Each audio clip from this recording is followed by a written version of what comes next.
1900 কোটি সালে আমার নানা লোহার পেরেক দিয়ে বিছানা বানিয়ে ঘুমাইতো। কিন্তু 2000 কোটি সালে আমার নাতিনদের জন্য কোনো খেলার মাঠই থাকবে না।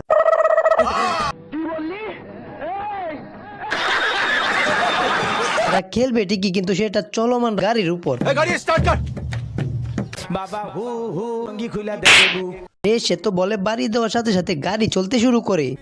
2000 কোটি সালে জিম সেন্টারও নাই, তারা জিম করার সাথে সাথে গাড়িও চলতে শুরু করে। এইদিকে সার্কাসম্যান খেলা দেখাতে যাচ্ছে, সাথে সাথে গাড়ি বানিয়ে ফেলে। আর মানে কি 2000 কোটি সালে সবাই বিজ্ঞানী হয়ে যাবে। যে যাই করবে গাড়ি চলতে শুরু করবে।